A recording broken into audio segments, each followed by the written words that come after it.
La plupart d'entre nous, nous connaissons la position de la philosophie, et c'est précisément ici que nous trouvons le point qui marque la différence entre ce qui est naturel, ce qui écarte Dieu, et ce qui est spirituel, qui donne à Dieu toute sa place.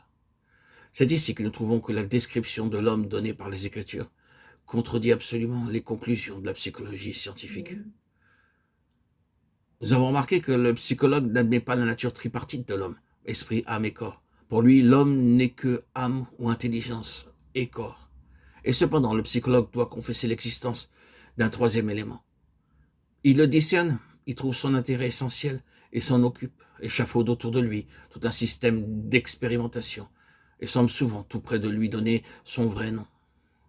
Mais le faire, ce serait renoncer à trop de choses. Et Satan, qui tient en bride la pensée de l'homme naturel, veille à ce que, en ce domaine, comme en tant d'autres, le mot ne soit pas employé.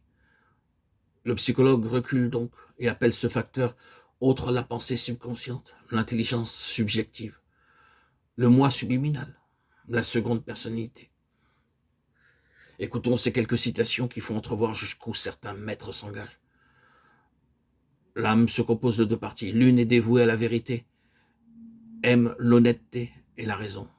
L'autre est brutale, fourbe, esclave des sens. Ou bien, il y a un schisme dans l'âme. L'existence d'un schisme dans l'âme n'est pas un simple dogme de théologie, c'est un fait établi par la science. L'homme est doté de deux intelligences, dont chacune est capable d'action indépendante. Et elles sont aussi capables d'action simultanée. Mais dans l'ensemble, leurs pouvoirs sont indépendants et elles remplissent des fonctions indépendantes. Des facultés distinctes de l'une appartiennent à cette vie. Celles de l'autre sont spécialement adaptées à un plan de vie supérieur. Je les distingue en appelant l'une intelligence objective et l'autre intelligence subjective. Quelles que soient les facultés qui se trouvent exister dans l'intelligence subjective de tout être sensitif, elles ont nécessairement existé à l'état potentiel chez l'ancêtre de cet être, qu'il soit proche ou éloigné. C'est par un corollaire de cette proposition que nous sommes fondés à dire que toutes les facultés qui existent dans l'intelligence subjective de l'homme doivent nécessairement exister à l'état potentiel, dans l'intelligence de Dieu le Père. En lisant de pareilles choses, on aimerait s'écrier premièrement « Oh, pourquoi ne pas lui donner son vrai nom et l'appeler l'Esprit ?» Puis, quelle tragédie que ces hommes aient fait des philosophes païens leur sphère de recherche et qu'ils aient laissé la Bible de côté. On pourrait penser que le nom donné à une chose a peu d'importance pourvu que la valeur en soit bien saisie.